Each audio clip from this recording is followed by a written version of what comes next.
चुनाव से आगे भी जिंदगी है। चुनाव जीतने के बाद आगे की जिंदगी जो सरकार में आता है उसकी एक ही काम होता है कि वो अपने वादे पूरे करे। ये हिसाब तो दीजिए, ये 75,000 नौकरियां देकर, मेला लगाकर, और ये नौकरियों के बारे में भी बता दूं आपको, इन सबका रिजल्ट कब आया था हम पूछते हैं।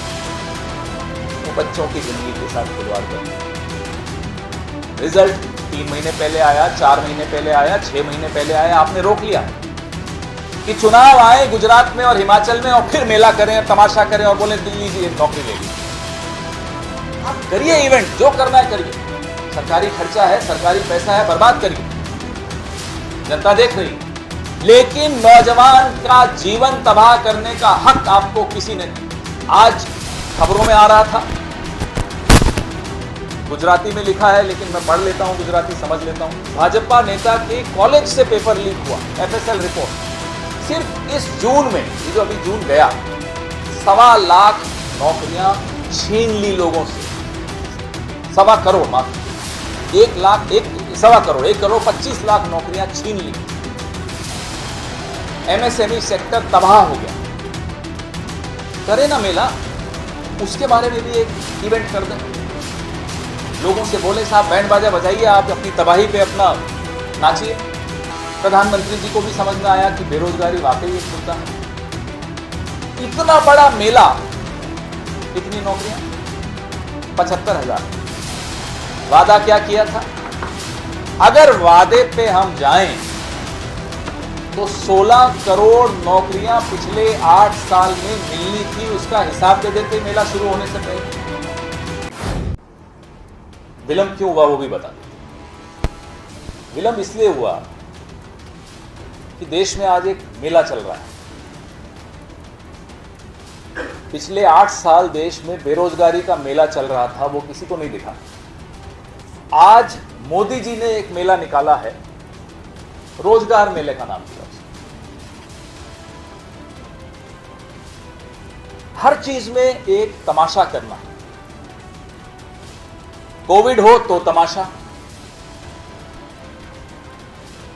कोविड से लोग मर रहे थे तब भी तमाशा, लोग बेरोजगारी में हाय तौबा मची हुई है पूरे देश में, फिर तमाशा।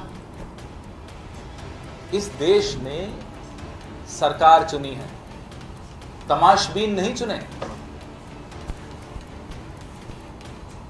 ये तो धन्यवाद है भारत जोड़ो यात्रा को कि बेरोजगारी शब्द नागपुर वालों को भी थोड़ा थोड़ा समझ में आने लगा कि हां बेरोजगारी है। नहीं तो आंखें बंद थी सबकी, कान बंद थे सबके। और प्रधानमंत्री जी को भी समझ में आया कि बेरोजगारी वाकई एक मुद्दा है। इतना बड़ा मेला, कितनी नौकरियां? 75,000। वादा क्या किया था? अगर वादे पे हम जाएं तो 16 करोड़ नौकरियां पिछले 8 साल में मिलनी थी, उसका हिसाब दे देते मेला शुरू होने से पहले। मैं आपको ज्यादा समय नहीं लेते हुए यूपीए के वक्त नौकरियों का हिसाब किताब दे रहा हूं। हम लोग डरते नहीं हिसाब किताब, और दीपावली के वक्त लेखा जोखा हमारे सांस्कृतिक परंपरा है। सारा बही खाता सामने रखना चाहिए, मोदी जी को भी रखना चाहिए, हम रख रहे हैं। एसएससी के 68 से 69,000 नौकरियां प्रति वर्ष मनमोहन सिंह जी की सरकार में मिलती थी। ये पब्लिक नॉलेज है, सब सार्वजनिक आंकड़े हैं, कहीं छिपाने वाली बात नहीं। यूपीएससी के 20,000 नौकरियां होती थी प्रति एक साल में। 20,000 यूपीएससी, 68 से 69,000 एसएससी, 30 से 35,000 रेलवे। बैंकिंग में 50,000 नौकरियां एक साल में मिलती थी। डिफेंस में 1.5 लाख नौकरियां प्रति वर्ष मिलती थी। अभी इसी जून 2022 को मोदी जी के 4 मंत्री, वैसे मोदी जी के मंत्री सुबह से शाम तक कुछ करते नहीं हैं, सिर्फ राहुल गांधी पर नजर रखते हैं कि भाई वो कहां गए, क्या बोला, और उनको जवाब देना, उन पे हमला बोलना, और कोई काम नहीं मोदी जी के कैबिनेट का। लेकिन इस जून में मोदी जी के 4 मंत्री आए, प्रेस कॉन्फ्रेंस की, क्योंकि मोदी जी तो करते नहीं प्रेस कॉन्फ्रेंस, मंत्री करते हैं। प्रेस कॉन्फ्रेंस करके बोला कि जून 2023 तक 10 लाख नौकरियां देंगे। आज क्या है जी, अक्टूबर खत्म हो रहा है, 6 से 7 महीने बचे हैं इस वादे में। आज मोदी जी ने भाषण में कह दिया दिसंबर 2023 तक 10 लाख नौकरी, वो भी समय आगे बढ़ा दिया, धीरे धीरे 2025 तक ले जाएंगे बात को, तब वो नहीं रहेंगे प्रधानमंत्री, लेकिन फिर भी ये हिसाब तो दीजिए। ये 75,000 नौकरियां देकर, मेला लगाकर, और ये नौकरियों के बारे में भी बता दूं आपको, इन सबका रिजल्ट कब आया साहब, हम पूछते हैं। क्यों बच्चों की जिंदगी के साथ खिलवाड़ करते हैं? रिजल्ट 3 महीने पहले आया, 4 महीने पहले आया, 6 महीने पहले आया, आपने रोक लिया कि चुनाव आए गुजरात में और हिमाचल में और फिर मेला करें, तमाशा करें और बोले दिल्ली जी नौकरी ले लीजिए। वो बच्चे जो इंतजार कर रहे हैं, उनकी पूरी जीवन के निर्णय इस अपॉइंटमेंट लेटर पर आधारित होते हैं। अपॉइंटमेंट लेटर मिलेगा, शादी करेंगे, घर बनाएंगे, अपना परिवार को आगे बढ़ाएंगे, सब आपके इस तमाशे की इंतजार कर रहे हैं पिछले 6 महीने से। क्यों?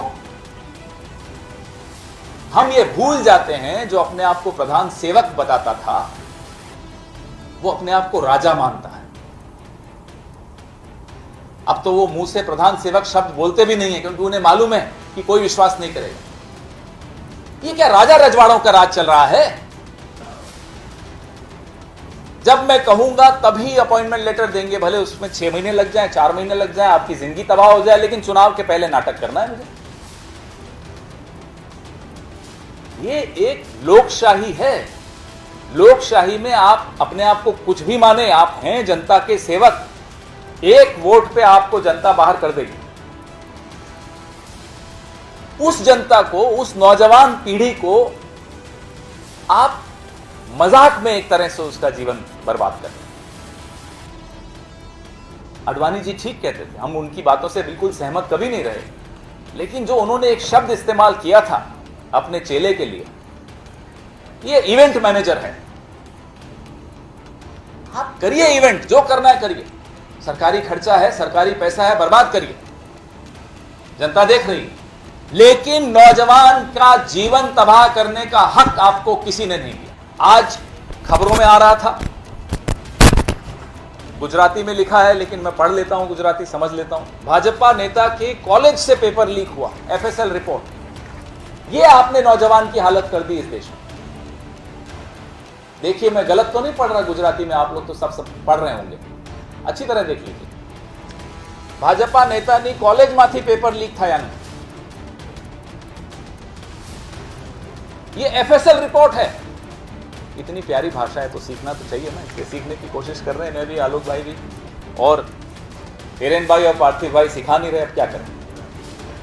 लेकिन ये बात एमएसएमई सिर्फ इस जून में, ये जो अभी जून गया, 1.25 लाख नौकरियां छीन ली लोगों से। 1.25 करोड़, माफ कीजिए, 1 करोड़ 25 लाख नौकरियां छीन ली। एमएसएमई सेक्टर तबाह हो गया। करे ना मेला, उसके बारे में भी एक इवेंट कर दें, लोगों से बोले साहब बैंड बाजा बजाइए, आप अपनी तबाही पे अपना नाचिए।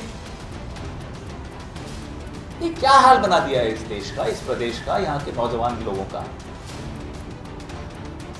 तो आप लोगों के माध्यम से हम कुछ सवाल पूछ रहे हैं। वो सवाल 10 लाख नौकरियों पर है जो आपके मंत्रियों ने वादा किया था।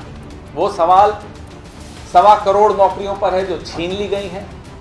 वो सवाल 4-4, 6-6 महीने से जो आपने रिजल्ट रोक दिया आज के तमाशे के लिए, उस पर है। वो सवाल 16 करोड़ नौकरियां जो आपने वादा किया था और नहीं दी थी, उस पर है। वो सवाल एमएसएमई सेक्टर की तबाही पर है। ये तमाम सवाल का हिसाब किताब दीपावली पर आपको बही खाता खोलना होगा, सबके सामने रखना होगा। मेक इन इंडिया कहते हैं, पूछिए अहमदाबाद मेट्रो के डब्बे कहां से बंद कराए, पूछिए ना, इंडिया से बने हैं। मेक इन इंडिया सिर्फ इनके नारे हैं, कोमलम में जो नारे बनते हैं उसके अलावा मेक इन इंडिया कुछ नहीं है। मजाक बना दिया इन्होंने मेक इन इंडिया। आयात निर्यात का आंकड़ा देखिए, चीन से आंकड़ा देख के आपकी आंखें खुली रह जाएंगी। 60% इंपोर्ट बढ़ा है चीन से। कैसे बढ़ गया? मेक इन इंडिया हो रहा है तो बताइए। और चीन को तो आप लाल आंखें दिखा रहे थे, ऐप बैन कर रहे थे, ये फिर कैसे इंपोर्ट बढ़ता जा रहा है? और हमारे वक्त के आंकड़ों से तुलना कीजिए कि लाल आंख क्योंकि आप 18 घंटे जागते हो, अगले तमाशे की प्लानिंग करते हो, नींद कम करते हो, ये लाल आंख इसलिए है और कोई कारण नहीं। चुनाव से आगे भी जिंदगी है। चुनाव जीतने के बाद आगे की जिंदगी जो सरकार में आता है उसकी एक ही काम होता है कि वो अपने वादे पूरे करे। हम चुनौती देते हैं प्रधानमंत्री को कि इस देश के नौजवान के साथ बैठें, मीडिया को सामने बुलाएं, हमें नहीं बुलाना मत बुलाइए और जरा चर्चा करिए। मीडिया के सामने होनी चाहिए वो चर्चा, नौजवानों के सवालों का जवाब देना चाहिए, नौजवानों की आंखों में आंखें डाल के बोलने की हिम्मत दिखाएं प्रधानमंत्री जी। इस खबर को अभी लाइक करें, शेयर करें, अभी चैनल को सब्सक्राइब करें और घंटी जरूर दबाएं।